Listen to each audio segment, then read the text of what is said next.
Good morning. Start of another work week, or not. Everybody knows from my right, Dr. Jim Malatras, not a medical doctor, still a doctor. Medical doctor, Dr. Howard Zucker. To my left, Melissa DeRosa, Secretary to the Governor. To her left, Robert Mejica, Budget Director Extraordinaire. On the numbers, the number continues to increase. We're up to 8,658 new cases. Overall, we have 130,000 people who tested positive, 16,000 people in our hospital system, 13,000 people have been discharged. Number of deaths are up once again. Number of people we lost, number of New Yorkers, 4,758. Which is up from 159, but which is effectively flat for 2 days. While none of this is good news, the possible flattening of the curve is better than the increases that we have seen. New York is still far and away the most impacted state. New Jersey is having real difficulty, and been speaking with Governor Murphy from New Jersey, and anything we can do together we will. Michigan also.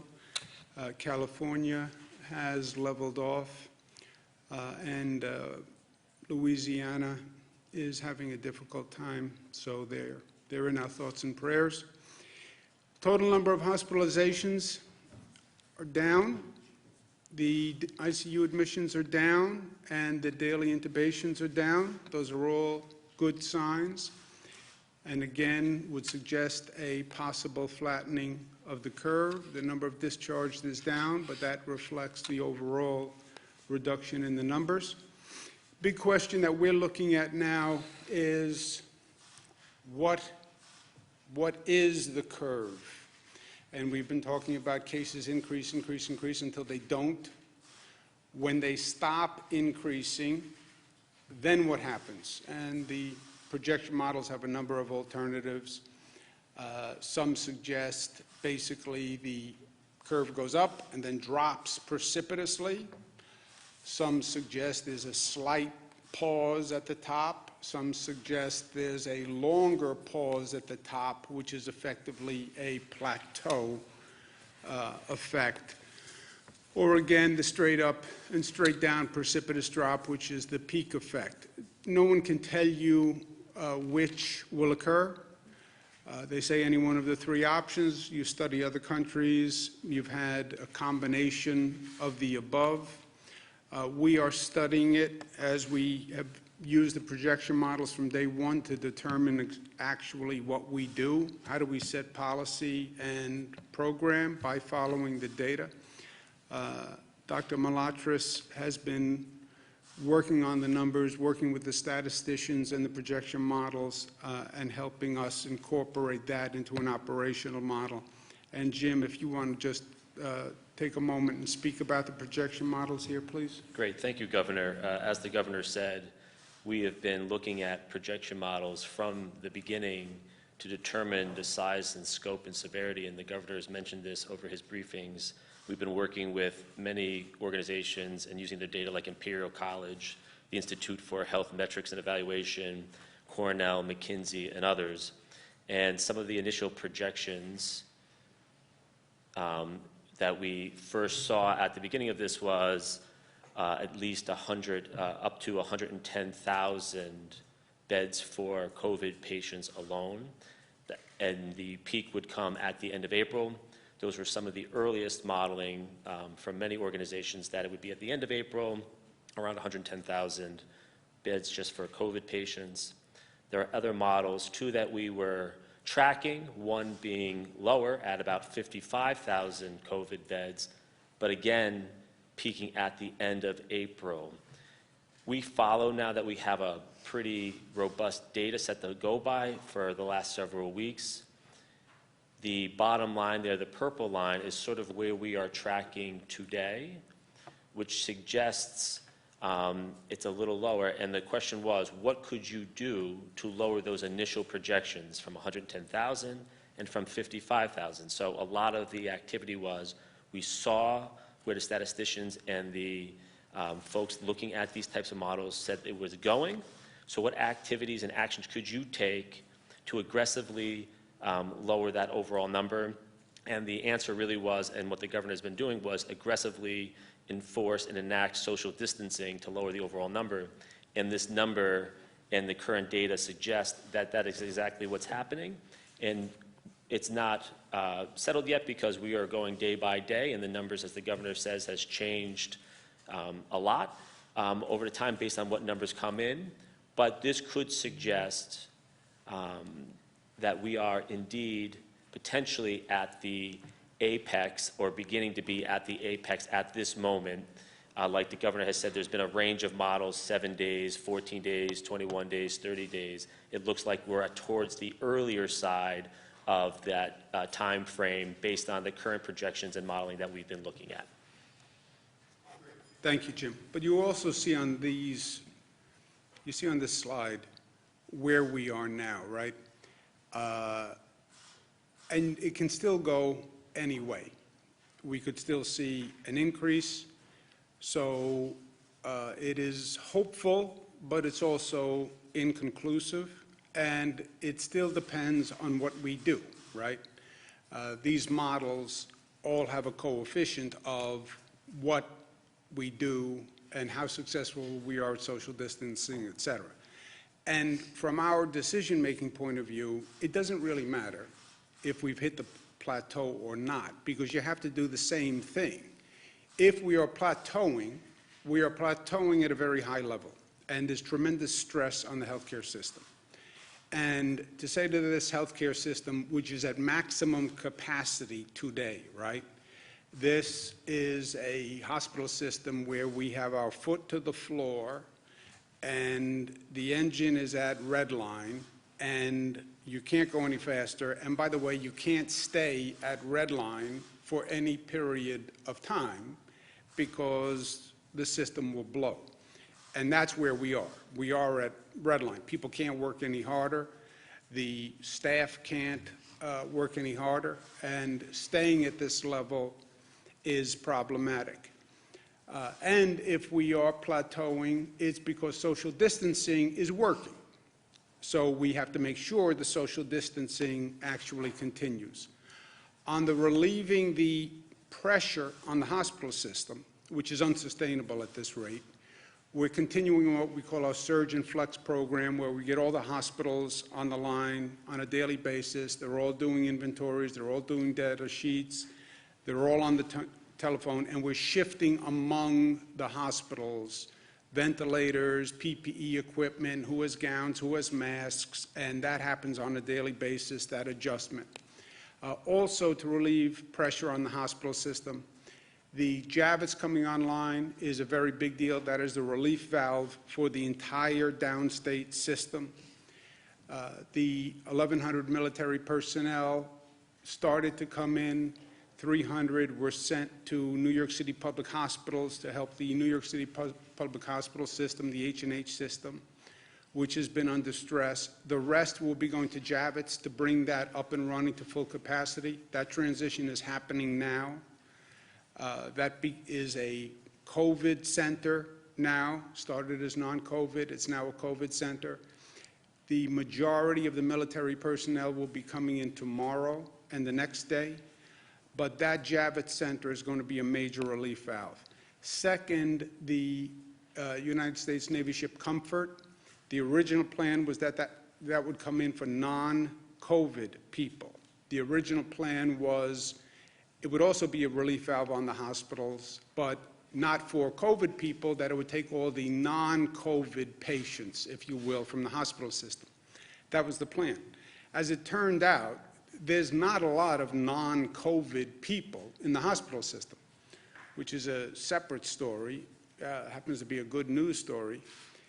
A byproduct of shutting everything down is you have fewer car accidents, crime rate is way down, fewer trauma cases, so there is not a large non-COVID population in the hospitals. I'm going to call the president this afternoon and ask him to shift the comfort from non-COVID to COVID. Then we would have Javits and the ship Comfort as a relief valve. That's 2,500 beds and 1,000 beds. That's 3,500 beds, which could serve as a relief valve for the whole downstate hospital system. That is the only way we sustain this level of intensity in the hospital system. And I understand what the original plan was with the Comfort, but I understand that there is no preordained strategy here. You have to feel it out day to day, and you have to adjust with the facts. And we don't need the Comfort for non-COVID cases. We need it for COVID. If we had those two facilities as a relief valve, that would make a significant difference. Now, bringing online 3,500 beds is no small task. Northwell Health is going to help us manage those, but they're going to be staffed by military personnel. Only the military could bring in that many people that quickly with that logistical operation. And I want to thank DOD very much for their cooperation because God bless the U.S. military. We're fully aware of what they do to defend this nation, but this is a different application that we don't see every day, and they're doing an extraordinary job. So I'll call the president. He has been helpful to New York in the past, and he's moved very quickly in the past. I'm going to ask him if he can make this adjustment for us because it would be truly beneficial. We would feel much better knowing that we can sustain this pace if we could start to offload patients to these two facilities. In any event, plateau, not plateau, we still have to extend New York pause because if that curve is turning, it's turning because the rate of infection is going down. One of the reasons the rate of infection is going down is because social distancing is working. We have to continue the social distancing. Schools and non-essential businesses will stay closed until April 29th. I know that's a negative for many, many reasons. I know what it does to the economy. But as I said from day one, I'm not going to choose between public health and economic activity because in either event, public health still demands that we stay on pause with businesses closed and schools closed. Whether we've hit the apex or whether we haven't hit the apex, you'd have to do the same thing. There's also a real danger in getting overconfident too quickly.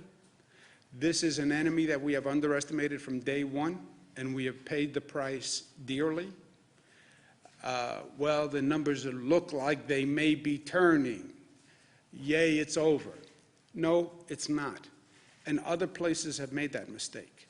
Hong Kong has made that mistake. South Korea has made that mistake. And we're not going to make that mistake. The weather is turning. People have been locked up. We've been talking about cabin fever.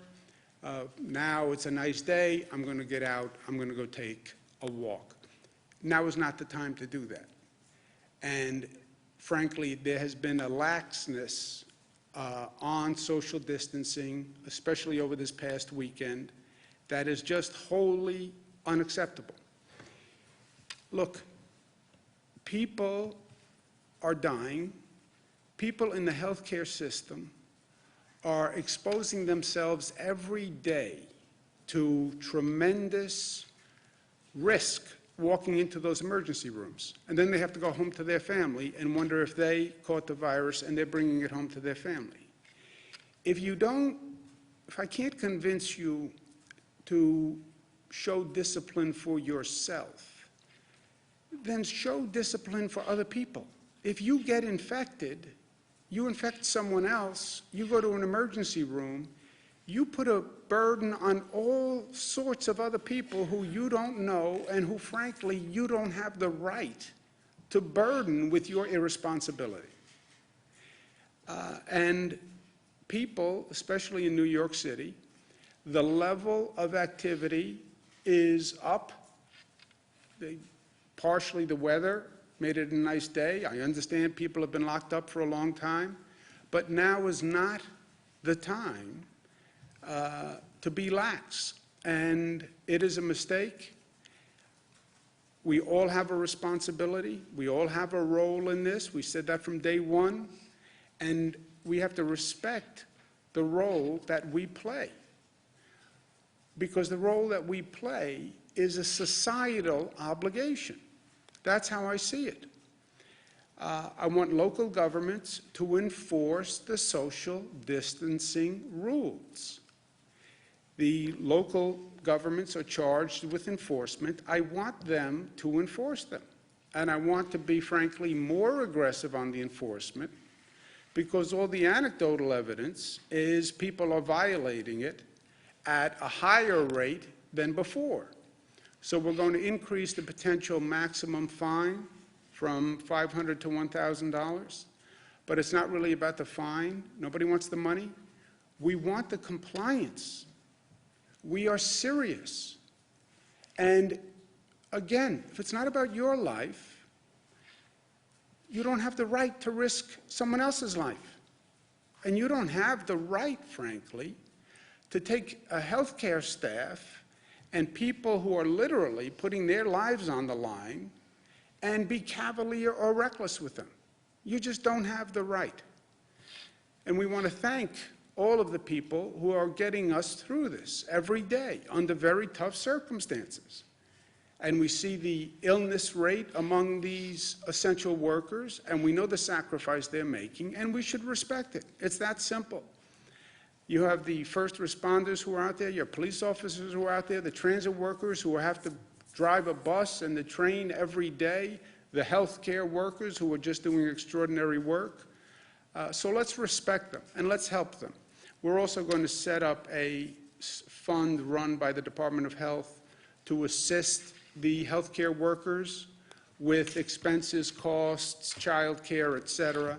I want to thank Blackstone for making the first contribution to that fund of $10 million to assist the first responders. I hope other individuals and corporations follow their lead.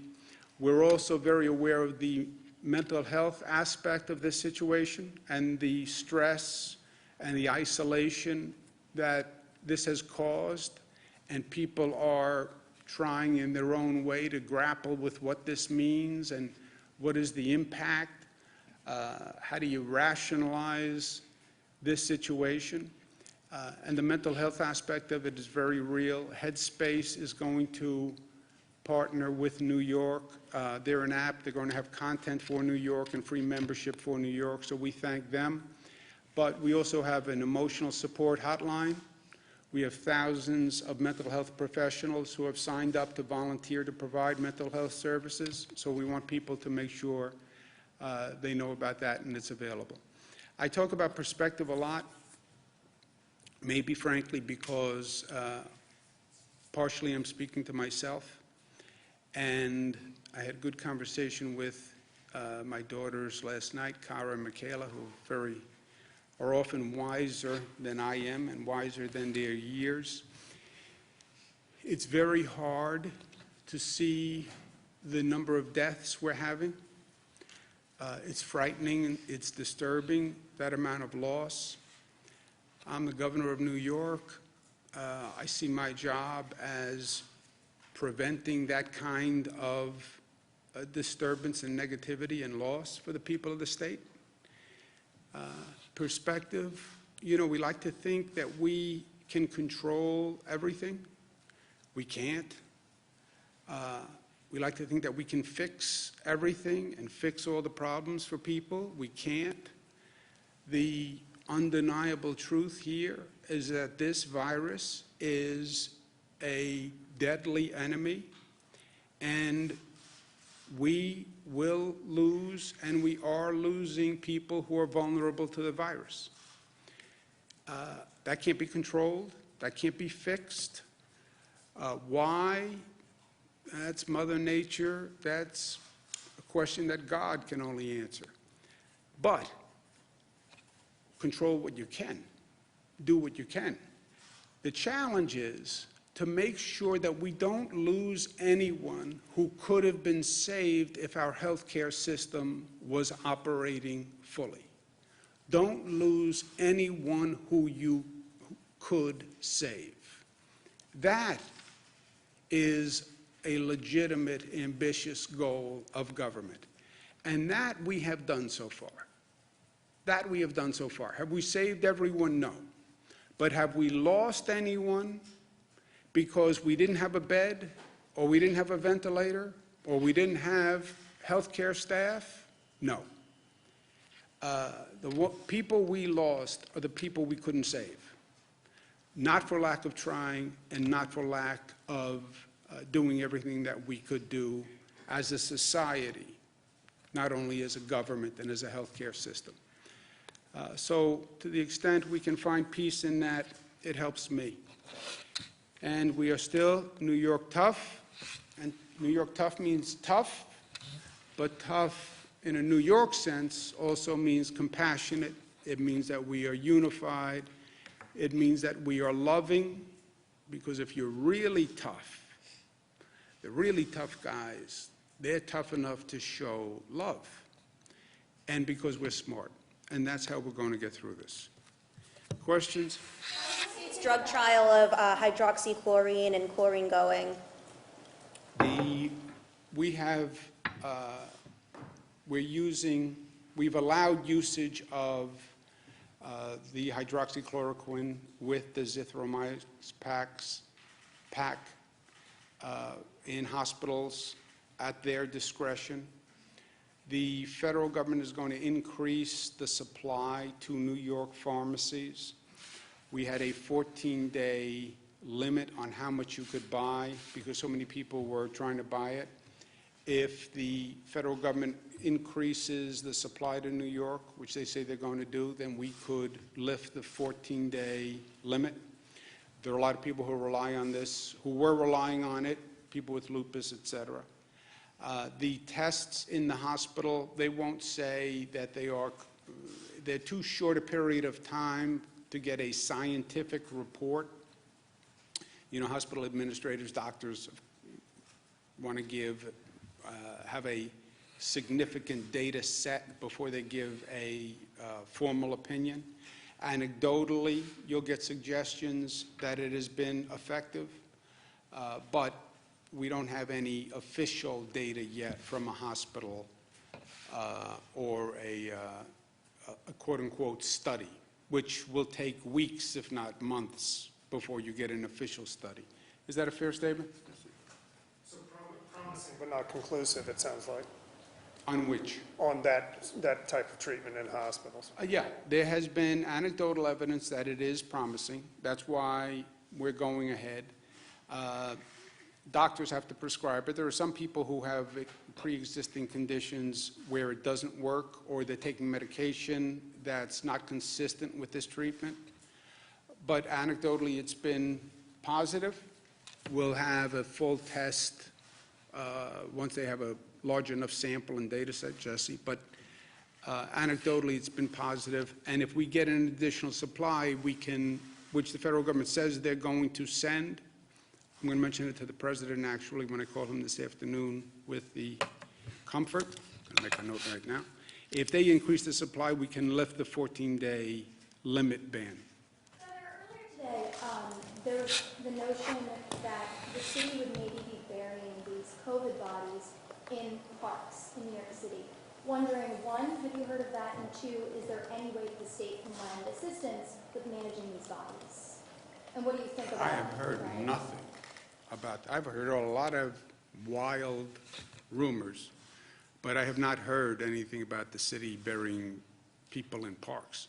Would you support that? No, no. What plan do you have to manage these bodies? I know there was... I didn't know that there was an issue. I haven't heard that there was an issue. Has anybody heard that there's an issue? No. Does the city raise any issue? They talked to New York City. I talked to New York City yesterday. I have not heard that this is an issue. Mayor Bill de Blasio this morning requested that the state release more ventilators from its stockpile to the city. To date, how many ventilators have come from the state stockpile to the city, and Have they asked for any more at this point? They have not asked for any that they have not gotten. We're releasing 802. The city is basically responsible for the 11 Health and Hospital Corporation hospitals, public hospitals. There are 11 health and hospital corporations. 11 health and hospitals in that system. And I spoke to the head of the system last night. I'm going to speak to, he's going to be on a phone call at 1 o'clock, Dr. Mitch Katz. He had all the equipment he needed, and I'm going to speak to him again at 1 o'clock. So if they need anything, we'll get it to them.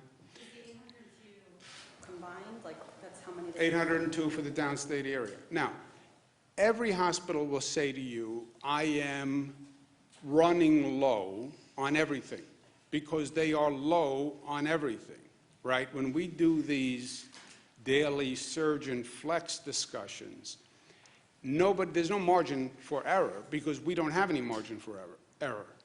We just don't have the supplies. The whole system is over capacity. So everybody is low on everything. And if they had a wish list, everybody would want, stockpile and a reserve in their own hospital. I get that. We don't have that luxury. I'm taking ventilators from one hospital on a daily basis, bringing them to another, and then shifting them back and forth so every hospital can get through this period. That's why I say it's unsustainable for us. So we're doing that with PPE equipment, we're doing that with ventilators, we're doing that with patients. If we can systematically get patients out of the hospital system into Javits and the Comfort, then you can relieve pressure on the whole system. But the system is running at red line, has been for days. This is the most intense management function that we have ever undertaken. So it's not here, in this situation, it's not what they want, it's what they need. That's what I say. Everybody would want, I want to have 100 ventilators on reserve. I know. It's what you need, and that we're doing on a day-to-day basis. But everyone has what they need. There is no one who said, I'm out of ventilators and I have a critical need who hasn't gotten them. You're calling for. Go ahead. You're calling for increases in crackdowns on social distancing, but we're getting reports of funerals and weddings in Orthodox Jewish communities in Rockland County and in Brooklyn still being attended by hundreds of people. Then they should enforce the rule, Jesse. I don't care if you're Orthodox Jewish, Catholic, Christian, Muslim. I don't care what. It's not about religious observation. But is there anything you can do with state police or other resources to try to break The these state sorts of... police will enforce it also, but let a local government, it's a job of local government to enforce. I'm doubling the fine. It's my way of saying, this is serious. This is serious. What right do you have to act irresponsibly in a way that could get you sick or someone else sick, and then I have to send an ambulance to pick you up and bring you to an emergency room that's already overburdened, that doesn't have staff, doesn't have supplies, doesn't have ventilators, because you were reckless and irresponsible. You don't have that right. And I have to talk to these healthcare workers all day long. I talk to transit workers. I talk to first responders who, truthfully, nobody wants to put themselves in these situations, and I don't blame them. And they're doing it out of passion and commitment and public service. None of us has the right to be reckless in our own behavior, which compounds the problem we're dealing with. Now is not the time to be playing Frisbee with your friends in the park. It's just not. Now is not the time to go to a funeral with 200 people. Look, I'm living this with my own family. Yes, I understand grieving, and I understand how the religious services can help with the grieving process. And I understand how it's hard not to do that. But as a society, the the risk is too great. Enforce the law. The localities have the legal right and responsibility to enforce the law. My doing the penalty, raising the penalty, is my way of saying, do it. Just do your job. What percentage of available ventilators in New York are being used today? Oh, all of them. They're- We're beyond capacity. What about the stockpile, like how much remains in the state's stockpile? We're beyond capacity. We are into the Plan B, C, D that we outlined, right? We are into using BiPAP machines instead of ventilators. We're into splitting ventilators, turning 2 into 1 with 2 sets of tubes. We are into all backup plans that we had. So how many ventilators are still in the state stockpile, though, at this point? The stockpile, I don't know. I can get you the number, but we are over capacity for the number of ventilators in the whole system. We're using BiPAP machines, we're using splitting, et cetera. I guess that begs the question, though, why not, if there are still ventilators in the state stockpile, why don't you send them to New York, to the city? No, we don't have anyone who says they need them now who doesn't have them. But you just said they're over capacity. Well, they're using the Plan B, C, D. We can't give everybody a ventilator for every situation. We have 9,000 BiPAP machines, for example. We're using the BiPAP machines, we're using the other machines. But we don't have anyone who says the 802 that we're sending today represents the number that people say they need now. Let me say that. Elections, 10 people have gotten sick and 3 people have passed away. Do you think they should continue working, processing petitions or challenging petitions? We extended the deadline, the voting and filing deadline. So I don't know what else legally that we could do than extend the deadline. You'd have to cancel elections, period, for the year, and I don't think we're in that position. We've extended the use of absentee ballots. Governor, are portions of nursing homes being set aside to treat COVID patients? Are portions of nursing homes being set aside to treat COVID patients? We're working with the nursing homes and trying to cohort patients within the nursing homes. Remember, this is something which we've identified in multiple nursing homes across the state. So does that mean you'll be moving COVID patients in to facilities that are otherwise COVID-free? No, within those nursing homes, we're working to make sure that we minimize the spread of the COVID disease within that place, that facility.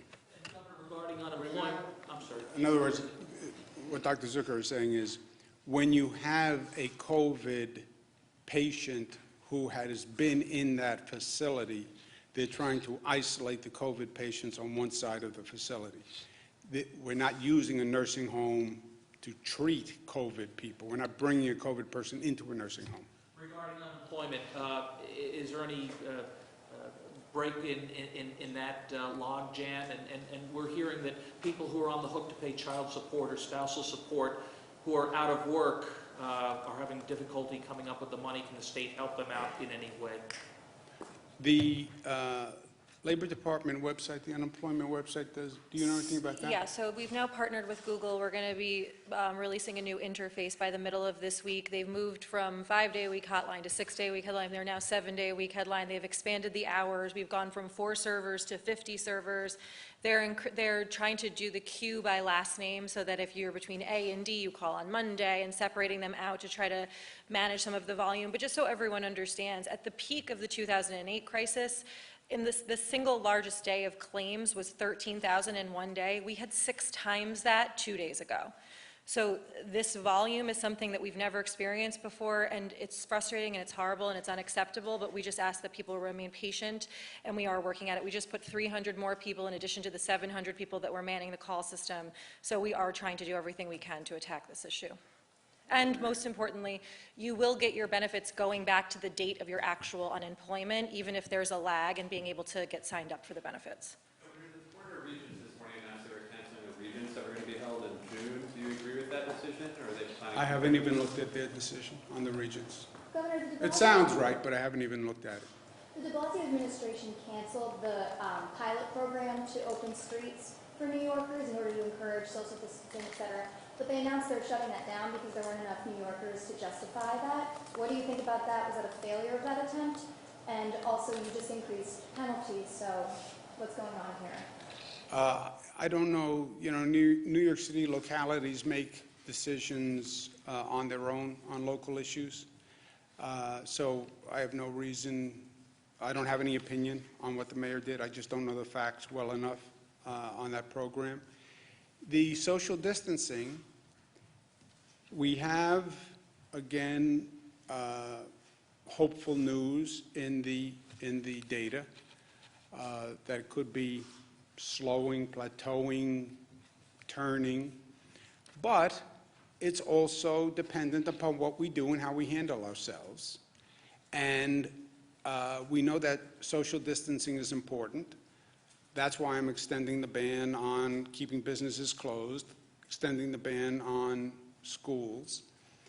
But people, it's individual behavior that has been problematic over the weekend. I get that it was a nice day and the weather was good and people have been cooped up. I get it. I get it all. I'm living it just like everybody is living it. But we get reckless, we change, or we're not compliant on social distancing, you will see those numbers go up again. That's why I showed you the Hong Kong, the China experience. They let their foot off the gas too quickly. And we have been behind on this virus from day one. And this virus has kicked our rear end. And we underestimate this virus at our own peril. We learned that lesson. Now is not the time to slack off on what we're doing. One more question. To downstate. We are moving ventilators now among the system. When someone has a change in patient load and they have additional ventilators, we move ventilators. But we have moved thousands and thousands of ventilators throughout the system. We've acquired thousands and thousands of ventilators. I also want to thank Oregon for sending ventilators. I want to thank the state of Washington for releasing ventilators and suggest that they be sent here. I want to thank California that also this morning released ventilators because they thought that they could be helpful to New York. That is the right attitude. That's the only way we do this as a nation. We're going to have to be flexible and handle the surge as it moves across the country. That's just what we're doing here in this state. Surges in Nassau one night. We move assets to Nassau. Surges in Rockland. We move assets to Rockland. So that's the only way we're going to do it because the federal stockpile. If the federal stockpile has 9,000 ventilators or 10,000 ventilators, that's not going to do, it's not going to be enough for a nation, right? So you're going to have to get states cooperating and shifting and moving within the country. New York will be first on that list. As soon as we get through this and we have any flexibility in our system, we will be there for every other state like they have been there for us. And we will lead the charge, the way we always have. Hurricane Katrina, we were the first ones down there, right? So when anyone needs anything, we're there. Right now, healthcare-wide, I'm going to get on the phone with the hospitals now.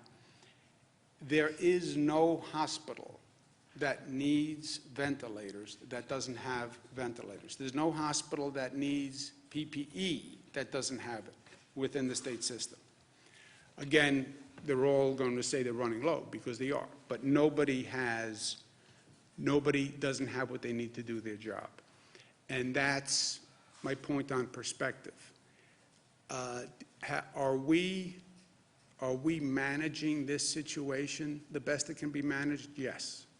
Have we lost anyone who we could have saved? I don't believe so. And with that, we can sleep at night. I have to go to work. Thank you, guys. Hospitals start having to give 20% of their unused ventilators. Is that happening this week or? We don't need any additional ventilators right now, and we have, California has released ventilators, State of Washington has released ventilators. We got 1,000 ventilators from China, so right now, we're okay. Moving forward with that Our plan? island just got confirmed as a spot for temporary burials. I'll see you tomorrow.